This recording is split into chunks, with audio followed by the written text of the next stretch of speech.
Hello viewers, कैसे हैं आप? उम्मीद है आप सब लोग खैर और खैरियत से होंगे। मेरा नाम है डॉक्टर विजय कुमार ए सचदे और मेरे यूट्यूब चैनल का नाम है expert of disease and it's treatment.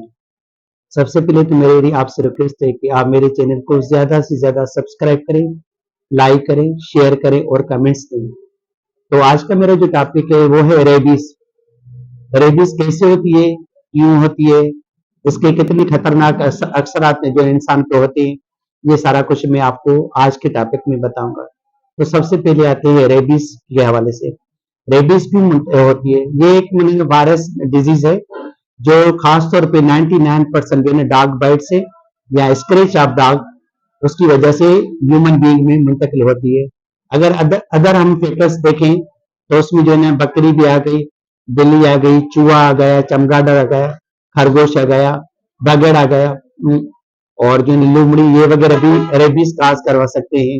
मगर ज्यादातर हमने देखा है कि 99% हमारे मुआशरे में जो रेबीज जो डेवलप होती है ह्यूमन बीइंग में, वो कुत्ते के काटने की वजह से या कुत्ते के स्क्रैच करने, यानी कि उनके नाखून जो है हमारे जिस्म पे लगते हैं वो इन्फेक्टेड होते हैं सलाइवा से, और सलाइवा जो इन्फेक्टेड होती है वो रेब्डो वायरस की वजह से होती है। तो रेबीज जो हमारी जिस्म में होती है वो रेब्डो वायरस के मुंतकिल होने की वजह से होती है। तो इनिशियल फेज में ये जो है हमारे हमारे जिस्म पे जब ये पहली मरतबा काटती है तो पहले दिन पे कोई भी साइन एंड सिम्टम्स नहीं होता।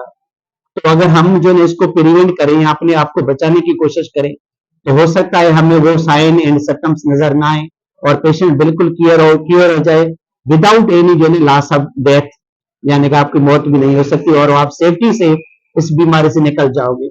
मगर एक मरतबा ये वायरस रेब्डो वायरस आपके ब्लड ब्रेन बैरियर को क्रॉस करके सीनस में चला गया तो फिर वो आपके लिए खतरनाक हो सकता है और फिर इसकी कोई भी ट्रीटमेंट नहीं है सवाए इसके कि आपकी मौत हो जाए, और वो मौत भी विद इन 7 डेज के अंदर हो जाती है। तो कोशिश यही करें कि जब भी आप कोई भी यानी कि जानवर, चाहे चूहा, चाहे गोट हो, बिल्ली हो या बकरी हो या गिद्दड़ हो या कोई भी बगैर वगैरह हो, या तो जब भी वो आपको काटे तो एहतियातन आपने वो सारी जो भी चीजें करनी है जो आप एक रैबिट डॉग के हवाले से करते हैं। जैसे जैसे ही आपको कुत्ते ने काटा या चूहे ने काटा तो आपने जो पहले तो सबसे पहले साबुन से और पानी से कम 15 मिनट तक वो जख्म साफ करना है, और उसके बाद आपने ATS 3000 international unit intramuscular after test dose लगवानी है। उसके बाद वैक्सीन आ जाती है हमारी, उसमें जो है ARV वैक्सीन आ जाती है और दूसरी है लाइसाविक एंड बर्ना वैक्सीन आ जाती है। ARV वैक्सीन जो है अराउंड दी अम्बलाइकस सबक्यूटेनियसली लगती है और इसका डोज जो है 1.5 cc चिल्ड्रन में है और 2.5 cc अडल्ट में, और ये डेली लगवानी है कम से कम 14 दिन तक।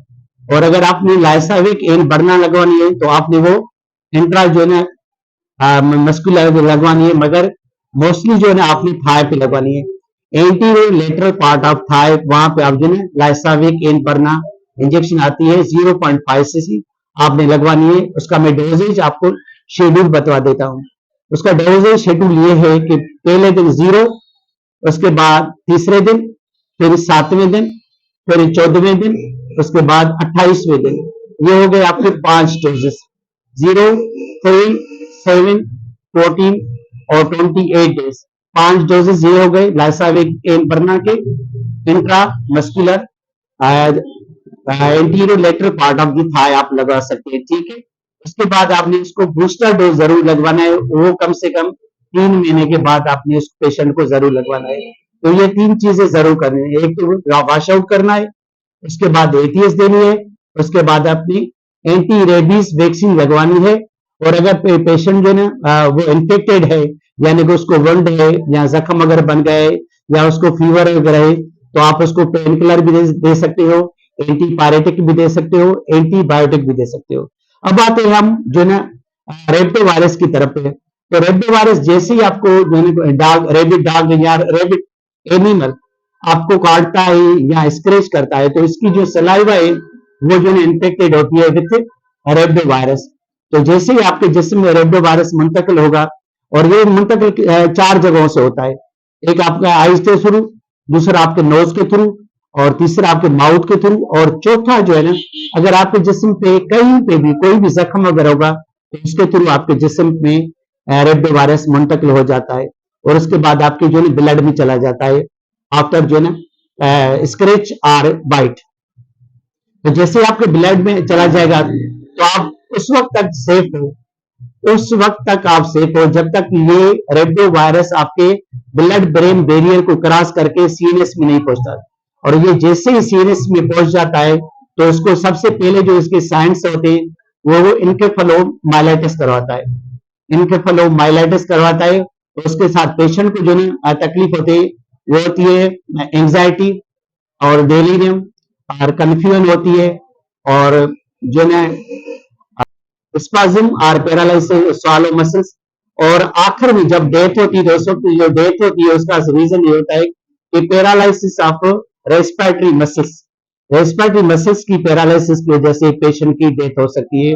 तो कोशिश ये करनी है कि जैसे ही आपने जो है ना आपको जो है ना रेबिड डॉग और एनिमल कोई भी काटता है तो आपने तेजी से जो है ना एंटी रेबीज वैक्सीन लगवानी है, एटीएस लगवानी है, और उसके साथ आपने प्रॉपर तरीके से वॉश आउट करना है। तो आज का ये मेरा टॉपिक है इन रेबीज, इट्स रिलेटेड काजेस और इसका डायग्नोसिस, उसके बाद इसका जो है सिम्टम्स एंड साइंस और ट्रीटमेंट, और उसके बाद कॉम्प्लिकेशन, और कॉम्प्लिकेशन क्या है, डेथ। तो आप अगर आप इलाज सही करवाओगे तो ये सारी चीजें नहीं होती। Thanks for watching my video, God bless you.